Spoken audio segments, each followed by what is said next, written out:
श्री स्वामी समर्थ. आपण तुळजापूरचं दर्शन घेतलेलं आहे आणि आपण आता अक्कलकोटला जात आहोत. हे अक्कलकोटचं दर्शन आहे, पण आपण शॉर्ट व्हिडिओ बनवला आहे, त्यामुळे अक्कलकोट आणि गाणगापूर फक्त आपण फोटो काढलेले आहेत, जास्त व्हिडिओ बनवलेला नाही आहे.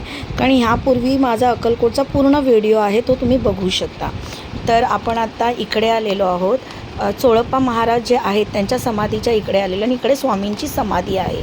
चोळप्पा महाराजांच्या वाड्यामध्ये आपण आलेलो आहोत आणि आज सकाळच आम्ही म्हटलं आता आलोच आहोत तर आपण अभिषेक करून घ्यावा, म्हणून आम्ही सगळेजण अभिषेकला बसलेलो आहोत. दादा बसला आहे, रौनक बसला आहे आणि त्यांच्यासोबत आम्ही बसलो. आणि आमचं नशीब इतकं चांगलं की आम्हाला स्वामींच्या समाधीच्या गाभाऱ्यामध्ये आम्हाला यायला मिळालं, कारण आम्हाला अभिषेक करायला भेटला, म्हणून आम्हाला गाभाऱ्यात येऊन स्वामींचं दर्शन भेटलं. नाही तर समाधीजवळ कोणाला जाऊन देत नाहीत, हे सगळ्यांनाच माहिती आहे.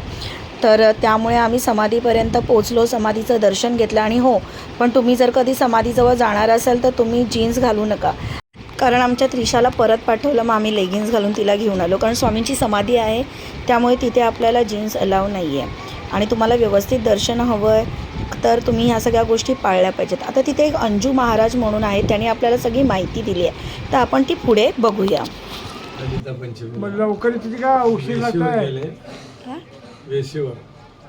गावचे वेस खंडोबाच्या मंदिरात वेशीवर गेले.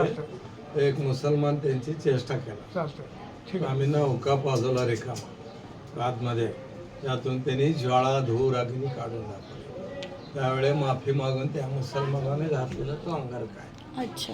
उर्दू भाषा त्याच्यावर लिहिली गेलेली. ओके. 7.5 फूट स्वामींची हाईट होती, हात गुडघ्याच्या खाली होती, गळ्यातली रुद्राक्षांची माला, परशु खडक चौरी चामर छाती. महाराजांनी कोकणातल्या डोंगरे शास्त्री वीरभद्र अवतार दाखवले, त्यावेळेला वापरले वस्त्र. ही जी वीर आहे ना, 80 फूट खोल आहे, रिकामी, पाणी नव्हतं त्याच्यामध्ये. स्वामीने याच्यामध्ये लघुशंख केलं, पाणी आले. कुशावर्त तीर्थ म्हणतात त्याला. त्यावेळी मोटार गाडी नव्हते, स्वामी मेढ्यात बसून जायचे गावागावाला. ते मेढ्यामधले रक्तचंदनाच्या तिथं पादुका आहे. लंडनची एक कोड्या कंपनी भारतात प्रथम आली, महाराजांना न विचारता फोटो काढले. अच्छा. काढून बघितले, ते सगळे माकडांचे फोटो दिसले. स्वामी आले नाही, नंतर त्यांना विचारून फोटो काढावला. त्या आतमध्ये ब्लॅक अँड व्हाईट 4 फोटो आहेत. ते महाराजांचे. एक मालोजीराजे भोसलेंच्या राजवाड्यात बसून, एक वडाच्या झाडाखाली उभा राहून, एक सोलापूरला चिंतपंटोळांच्या घरात, आणि एक इथे जिथं उभारला ते चोळप्पा महाराज आमचे खापर. अंजू महाराज जिथे बसलेत हे चोळप्पा महाराजांचा वाडा आहे. तिथे समोर जी विहीर आहे जिथे स्वामींनी आपल्या पाणी काढलेलं होतं, हे आम्ही तिथे सगळ्यांचे चोळप्पा महाराजांचे सगळे पूर्वज आहेत, त्यांचे फोटो आहेत. हा चोळप्पा महाराजांचा वाडा आहे, तिथे आम्ही एक छोटा क्लिक केला आहे. हा जो दादा उभा आहे त्याच्या पाठीमागे जी विहीर आहे ती विहीर आहे, तिथे महाराजांनी पाणी काढलेलं होतं. आणि स्वामी महाराजांची समाधी आहे तिथला. आपला अभिषेक वगैरे झालेला आहे. आता आपण वटवृक्षाकडे जात आहोत.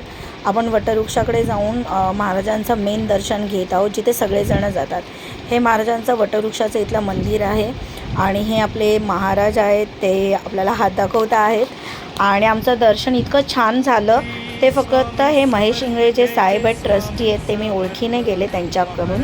आणि इतकं भाग्य आमचं आहे की त्यांनी माझ्या फॅमिलीसोबत, माझ्या फॅमिलीचा सगळ्यांचा त्यांनी सत्कार केला. खूप खूप धन्यवाद महेश इंगळे साहेबांचा. आणि हे जे अन्नछत्र आहे तिथला हा फोटो आहे. त्याच्यानंतर आवारामधला आम्ही थोडासा फोटो घेतला, कारण गर्दी पण फार होती, म्हणजे ऑड दिवशी जाऊनसुद्धा इतकी गर्दी होती. हे महेश इंगळे यांनी माझा सत्कार केला, तो माझा फोटो आहे. खूप मी नशीबवान समजते की अक्कलकोटला जाऊन स्वामींच्या दारी माझा सत्कार करण्यात आला. माझ्या भावाचा, माझ्या वहिनीचा आणि माझ्या आईचा. फक्त मला माझ्या वडिलांची कमी भासली की माझे वडील नव्हते त्या दिवशी, नाहीतर त्यांना फार आनंद झाला असता की माझ्या मुलीने इतकं म्हणजे हे केलं. त्यांना फार गर्व वाटतो, माझ्याबद्दल त्यांना फार गर्व होता, प्राऊड फील करायचे ते नेहमी. तर अशा प्रकारे आमचं हे वटवृक्ष अक्कलकोटचं दर्शन झालेलं आहे. आणि आम्ही आता इथून लगेचच आम्ही प्रसादासाठी सुद्धा नाही थांबलो, कारण आम्हाला गाणगापूरला जायचं होतं. आणि गाणगापूर हे कर्नाटकच्या बॉर्डरला आहे, तुम्हाला माहिती आहे. पण मी तर असं कोणाला सगळ्यांना सजेस्ट करेन, तुम्हाला फक्त जायचं असेल तर तुम्ही जा, पण तिथे असं पाहण्यासारखं मला काहीच नाही वाटलं. तर आम्ही गाणगापूरला गेलो तिथे आम्ही म्हणजे जाताना अतिशय रस्ता इतका विचित्र होता की आम्ही शॉर्टकट रस्त्याने गेलो, पण आम्ही तिथे दत्त निर्गुण मठपर्यंत पोचलो गाणगापूरला, पण आम्हाला दर्शन तसं काही मिळालं नाही. तिथे काहीतरी प्रॉब्लेम सध्या चालू आहेत. सो आम्ही बाहेरूनच दर्शन घेतले, फोटो पण अलाव नाही आहेत. बाहेर फोटो काढला आणि आम्ही तिथून प्रस्थान केलं. आम्ही तिथून लगेच प्रस्थान करून चिपळूणला निघालो कारण उशीर झालेला होता. श्री स्वामी समर्थ. थँक्यू.